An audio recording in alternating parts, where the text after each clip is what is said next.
नमस्कार दोस्तों, मैं अक्षय आप सबका दिल से स्वागत करता हूं आप सबके अपने चैनल रॉयल मैकन्यूज में। दोस्तों, इस वीडियो में हम बात करेंगे types of welding gas flames के बारे में, जिनमें कि न्यूट्रल फ्लेम, ऑक्सीडाइजिंग फ्लेम और कार्बोराइजिंग फ्लेम के बारे में डिटेल में डिस्कस करेंगे।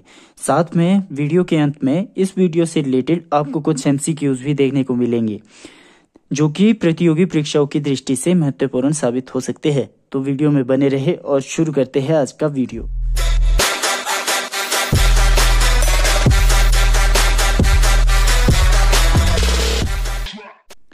अगर बात करते हैं गैस वेल्डिंग की, तो ज्यादातर जो उपयोग में लाई जाने वाली वेल्डिंग है उसका नाम है ऑक्सी एसिटाइलिन गैस वेल्डिंग।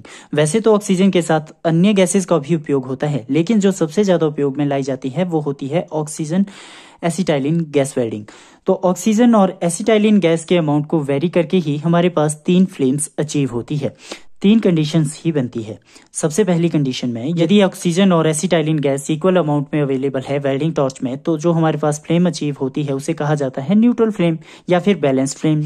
मतलब ना तो ऑक्सीजन ज्यादा है ना ही एसिटाइलिन गैस ज्यादा है, दोनों का अमाउंट क्या है, इक्वल है बाय वॉल्यूम। तो इस तरह की फ्लेम को जाना जाता है न्यूट्रल फ्लेम के नाम से। इसी तरह से दूसरी कंडीशन क्या हो सकती है? दूसरी कंडीशन में यदि हम ऑक्सीजन का अमाउंट ज्यादा कर देते हैं as comparison to acetylene gas by volume, तो जो हमारे पास फ्लेम निकलेगी वेल्डिंग टॉर्च से उसे कहा जाएगा ऑक्सीडाइजिंग फ्लेम।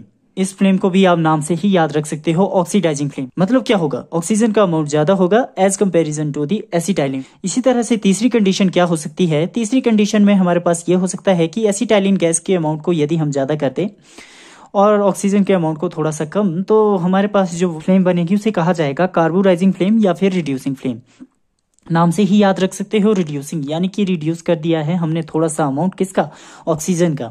तो हमारे पास जो फ्लेम निकलेगी वेल्डिंग टॉर्च से उसे कहा जाएगा कार्बोराइजिंग फ्लेम। अब बात करते हैं कि आखिर इन तीनों फ्लेम्स को आइडेंटिफाई कैसे किया जा सकता है। अगर बात करें न्यूट्रल फ्लेम की, तो न्यूट्रल फ्लेम में हमारे पास 2 कोन बनते हैं। सबसे पहला होता है इनर कोन और दूसरा होता है आउटर कोन। अगर बात करें इनर कोन के टेम्परेचर की, तो इनर कोन का टेम्परेचर होता है 3100 डिग्री सेल्सियस से 3400 डिग्री सेल्सियस के बीच, और इनर कोन हमारे पास ब्लूइश व्हाइट कलर का होता है। और बात करें आउटर कोन की, तो आउटर कोन होता है ब्लू कलर का, और अगर इसके टेम्परेचर की बात करें तो इसका टेम्परेचर होता है 1200 डिग्री सेल्सियस से 1300 डिग्री सेल्सियस के बीच। न्यूट्रल फ्लेम को नेचुरल फ्लेम के नाम से भी जाना जाता है, क्योंकि इस फ्लेम का कोई भी केमिकल इफेक्ट नहीं पड़ता उस स्ट्रक्चर, उस मटेरियल के ऊपर जो कि हमें वेल्ड करना है। इसीलिए ज्यादातर केसेस में न्यूट्रल फ्लेम का उपयोग होता है। न्यूट्रल फ्लेम बेसिकली फेरस तथा नॉन फेरस मेटल को वेल्ड करने के लिए उपयोग में लाई जाती है, जैसे कि mild steel, aluminium, cast iron, copper, stainless steel. अब बात करते हैं ऑक्सीडाइजिंग फ्लेम की। अगर बात करें ऑक्सीडाइजिंग फ्लेम की, तो ऑक्सीडाइजिंग फ्लेम का बेसिकली उपयोग वहां पर होता है जहां पर हमें ज्यादा टेम्परेचर की आवश्यकता होती है, क्योंकि ऑक्सीडाइजिंग फ्लेम में जो इनर कोन होता है उसका टेम्परेचर ज्यादा होता है as comparison to the neutral flame. Oxidising flame में भी न्यूट्रल फ्लेम की तरह ही 2 कोन बनते हैं। पहला होता है इनर कोन और दूसरा होता है आउटर कोन। अगर बात करें इनर कोन की, तो वो पॉइंटेड होता है और उसकी लेंथ छोटी होती है as comparison to neutral flame. Inner cone का जो टेम्परेचर होता है वो 3300 डिग्री से 3400 डिग्री या फिर 3500 डिग्री सेल्सियस के आसपास होता है, और जो आउटर कोन होता है उसका टेम्परेचर हमारे पास 1200 डिग्री सेल्सियस से 1300 डिग्री सेल्सियस के बीच होता है। ऑक्सीडाइजिंग फ्लेम का उपयोग कॉपर अलॉयज को वेल्ड करने के लिए ज्यादातर किया जाता है, जैसे कि ब्रॉन्ज तथा ब्रास। अब बात करते हैं तीसरी तरह की फ्लेम की, जो कि है हमारे पास कार्बोराइजिंग फ्लेम या फिर रिड्यूसिंग फ्लेम। जैसा कि हम जानते हैं कि कार्बोराइजिंग फ्लेम में क्या होगा कि एसिटाइलिन गैस का अमाउंट ज्यादा होगा, मतलब कार्बन कंटेंट ज्यादा होता है। कार्बन कंटेंट ज्यादा होने के कारण इस फ्लेम का उपयोग उन मेटल के ऊपर नहीं किया जा सकता जो कि कार्बन को एब्जॉर्ब करती हो। इसका बेसिकली उपयोग हार्डनेस बढ़ाने के लिए किया जाता है। उपयोग मीडियम कार्बन स्टील, निकल, लेड, हाई कार्बन स्टील जैसे मटेरियल को वेल्ड करने के लिए किया जाता है। अगर बात करते हैं इस फ्लेम की आइडेंटिफिकेशन की, तो इस फ्लेम में 3 कोन बनते हैं। सबसे पहला है इनर कोन, दूसरा है इंटरमीडिएट कोन और तीसरा होता है आउटर कोन।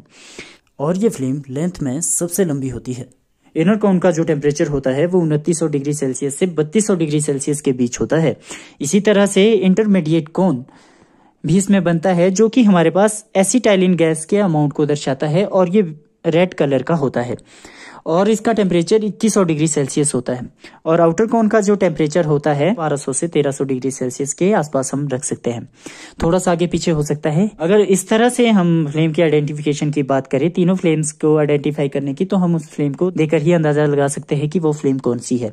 एसिटाइलिन फ्लेम की अगर बात करें तो एसिटाइलिन फ्लेम को पहचानना सबसे आसान है, क्योंकि यह सबसे लंबी होती है, साथ में इसमें 3 कोन बनते हैं, इनर कोन, इंटरमीडिएट कोन, जिसे कि एसिटाइलिन फेदर के नाम से भी जाना जाता है, और वो हमारे पास है एक्सेस एसिटाइलिन गैस के अमाउंट को दर्शाता है। और इसी तरह से हमने न्यूट्रल फ्लेम और ऑक्सीडाइजिंग फ्लेम की आइडेंटिफिकेशन भी देखी। हमने देखा कि न्यूट्रल फ्लेम और ऑक्सीडाइजिंग फ्लेम दोनों फ्लेम में 2 कोन बनते हैं, पहला होता है इनर कोन और दूसरा होता है आउटर कोन।